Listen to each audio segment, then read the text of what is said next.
Salutare, sunt Dan și astăzi la HD Gadget o să ne uităm la tastatura Corsair Vengeance K70. În primul rând, asta e o tastatură mecanică. Spre deosebire de majoritatea tastaturilor de pe piață care sunt cu membrană, tastaturile mecanice oferă o precizie la apăsare mult mai mare, dar în general sunt mult mai scumpe. Uitându-ne pe cutie, vedem că vine cu comutatoare mecanice de tipul Cherry MX Red. Mai multe despre asta după ce desfacem cutia. Apoi vedem că are iluminare configurabilă pentru fiecare buton în parte, o să vedem și asta. Apoi vedem că are aceste butoane cu o textură specială pentru tastele WASD și pentru butoanele de la 1 la 6. Dacă e să întoarcem și să ne uităm pe spate, vedem aici aceleași butoane cu contur,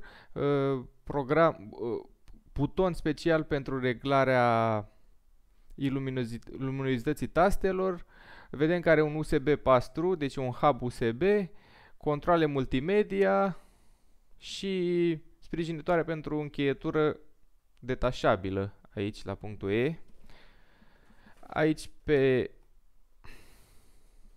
marginea îngustă vedem niște fotografii de detaliu ale tastelor, inclusiv aici acest butonul cu tasta înlăturată, în așa fel încât să vedem comutatorul de tip Cherry MX Red.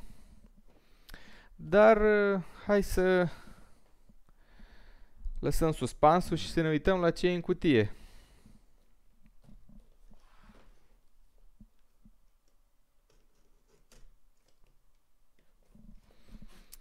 O dată aici și o dată aici.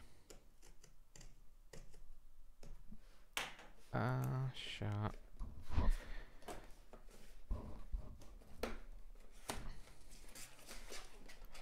Înăuntru cutiei este o cutie. Babam. Și înăuntru celelalte cutii este tastatura. Ok. Deci aceasta este tastatura. Hai să o dăm la o parte deocamdată. Și vedem aici un set de butoane de schimb. Sunt acele butoane cu contur special care pot înlocui tastele de la 1 la 6 și tastele WASD. Asta face ca aceste taste să fie în mod special mai înălțate și cu un contur care aparte la pipăit, în așa fel încât să le găsești pur și simplu pipăind tastatura chiar și pe întuneric și cât mai rapid, adică fără să trebuiască să stai să le cauți. Nu că ar trebui să cauți taste în general, dar asta ajută la timpii de reacție. Bănuiesc atunci când în gaming ai nevoie, asta fiind o tastatură de gaming, pune accentul pe timpi de reacție cât mai mici. Asta este o cheie pentru scoaterea tastelor din locașul lor. O să vedem. Aici avem instrucțiuni de folosire, manual, garanție. Nu ne interesează. Și asta este sprijinătoarea pentru încheietură. Hai să dăm cutia asta la o parte.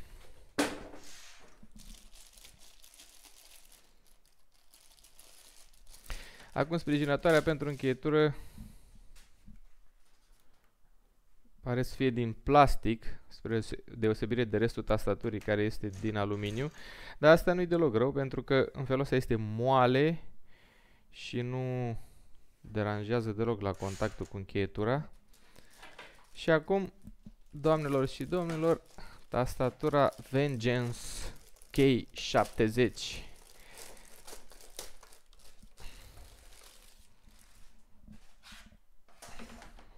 Iată. Deci, corp din aluminiu, foarte solid, lasă impresia de tastatură foarte zdravănă, care o să reziste la multă tăvăleală, deci nu are niciun pic de flex, este un fier, efectiv, numai că e un fier foarte ușor, fiind aluminiu de fapt. Avem aici un abțipil pus pe sigla Corsair. Deci așa cum vine, arată cât se poate de normal. O tastatură clasică, fără niciun fel de alte butoane în plus. Niciodată n-am fost un mare fan al acelor butoane în plus care sunt aici pe stânga și pentru macro-uri. Cred că o tastatură clasică are suficiente butoane ca să poți să-ți faci ce macro-uri dorești tu. Avem doar aici butoanele de multimedia, înainte, înapoi, play, pauză, stop. Avem aici un buton de oprit sunetul și avem aici o rotiță de scroll cu care poți să faci un super scroll dacă lucrezi în Excel-uri sau în tabele foarte lungi. Iar asta este o tastatură de reglare a luminozității butoanelor. Iar asta bănuiesc că este acea tastatură despre care se povestea pe cutie, cum că poate să creeze iluminare configurabilă a butoanelor, în așa fel încât să ai doar anumite butoane iluminate. După ce o conectăm la calculator o să vedem mai mult despre asta. Tastele sunt ridicate, dacă ne uităm așa, vedem.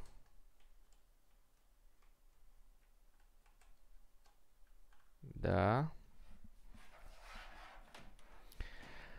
Acum, pentru cei care tot au auzit în legătură cu tastaturile mecanice, cum că au taste Cherry MX Red sau Cherry MX Blue sau Cherry MX Brown și poate se întreabă ce înseamnă aceste denumiri, ei bine, Cherry este de fapt o companie specializată în producerea de comutatoare. E o companie americană care apoi a fost cumpărată mai târziu de o companie germană, în fine, povestea e mai puțin interesantă. Ideea este că Cherry, din numele acestor butoane, este de fapt numele companiei, iar MX Red sau MX Blue sunt niște coduri care se referă la tipul de comutator, un anumit tip de comutator. De exemplu, Cherry MX Black și Cherry MX Red, cum e cazul acestei tastaturi, care este Cherry MX Red, sunt cele mai populare comutatoare de tip linear. Comutatoarele de tip linear sunt cele care fac contact direct, fără să-ți dea un feedback tactil, adică în momentul în care ai apăsat să simți un click care să-ți confirme contactul și nu-ți dau niciun feedback sonor. Alte taste, când le apeși, produc un zgomot. Nu că astea n-ar produce deloc, orice tastatură mecanică produce zgomot mai mult decât o tastatură cu membrană, dar nu sunt cele mai zgomotoase aceste tastaturi cu contact linear. Iar în particular tastatura Cherry MX Red este o tastatură lineară foarte rapidă, datorită rezistenței mici la apăsare. Și ăsta e motivul pentru care tastaturile Cherry MX Red sunt cele mai populare pentru gaming, pentru că poți să apeși foarte rapid și poți să faci double tapping, să apeși în repetate rânduri cu precizie și cu rapiditate.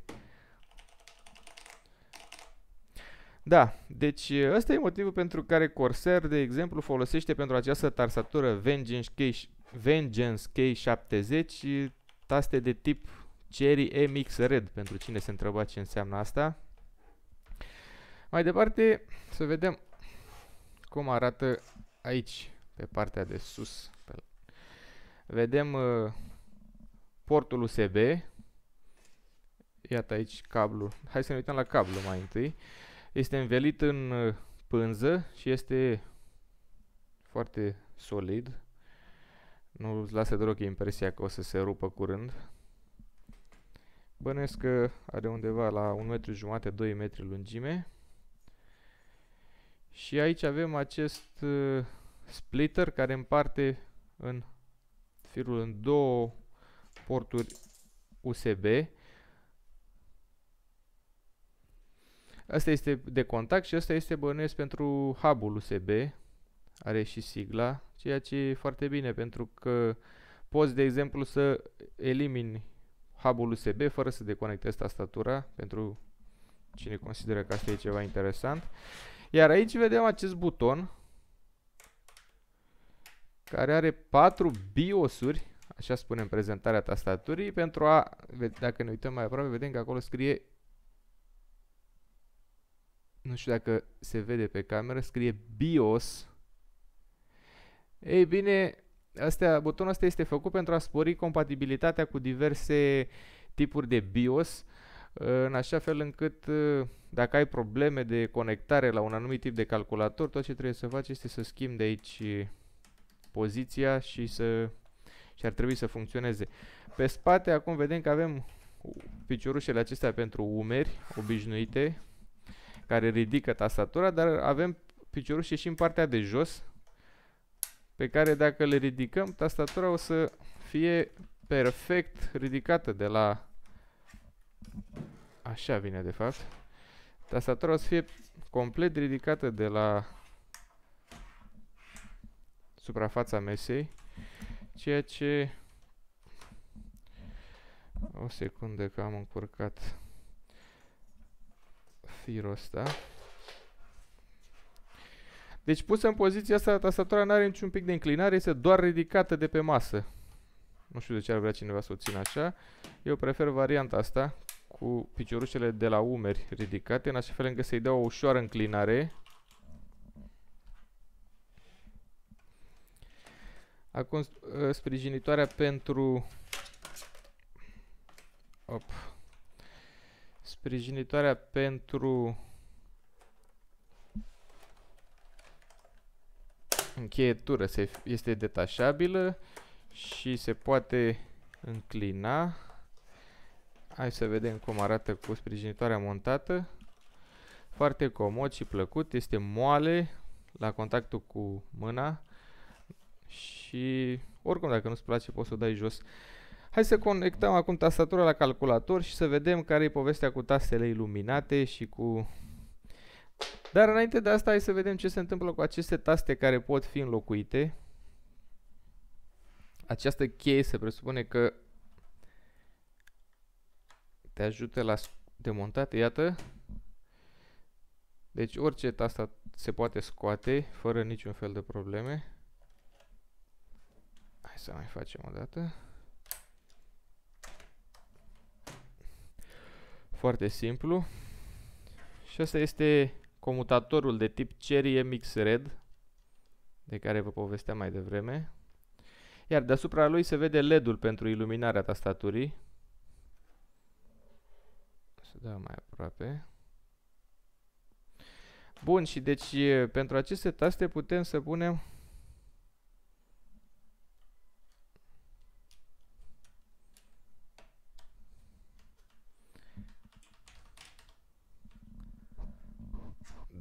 W. Deci ați prins ideea. Astea sunt și colorate și în același timp sunt ușor înălțate și cu margini neregulate, în așa fel încât să le poți recunoaște doar prin pipăire. De asemenea, această suprafață de teflon pare să fie, cred că face în așa fel încât aceste taste care sunt frecvent apăsate pentru amatorii de gaming să reziste mai mult, să nu se tocească foarte repede. Și oricum ai tastele de rezervă, ceea ce e foarte bine. Iată cum arată conectată la calculator. Nu știu dacă pe cameră nu o să iasă iluminarea albastră, nu o să iasă cu un licărit, dar în caz că se întâmplă așa, nu există niciun fel de licărit aici la mine. Este doar pe cameră. Și acum hai să vedem cum. Deci dacă apăsăm aici, vedem că putem să, pe acest buton de reglare a luminozității, firul ăsta este foarte tare și nu vrea să stea cum îl pun eu. Deci apăsând pe acest buton putem să mărim intensitatea, să stingem sau să... Deci are oprit, 1, 2, 3, 3 poziții de iluminare. Și ținând apăsat pe acest buton, care are rolul de a selecta ce anume tastă vrem să aprindem, ținând apăsat pe acest buton și apoi apăsând pe butoane, observăm că se întâmplă următorul lucru. Se aprind doar acele taste pe care le apăs în timp ce țin apăsat acel buton, da? Și apoi apăsând din nou le sting. Acum, nu știu cât de interesant poate să le pară multora treaba asta. Faptul că poți să ai doar anumite taste aprinse, mie personal nu mi se pare o mare chestie. Nu văd de ce vrea să ai doar anumite taste aprinse, dar să zicem că dacă joci pe întuneric sau dacă folosești în general tastatura pe întuneric și vrei să ai doar tastele numerice aprinse sau doar tastele direcționale aprinse, poți să folosești această funcție. În general, o tastatură foarte solidă, este grea, dat fiindcă e din aluminiu. O tastatură de calitate. Asta a fost prezentarea mea pentru Corsair Vengeance K70. Dacă v-a plăcut acest video, nu ezitați să dați un like sau un subscribe. Sunt Dan pentru HD Gadget, vă spun la revedere și să auzim de bine!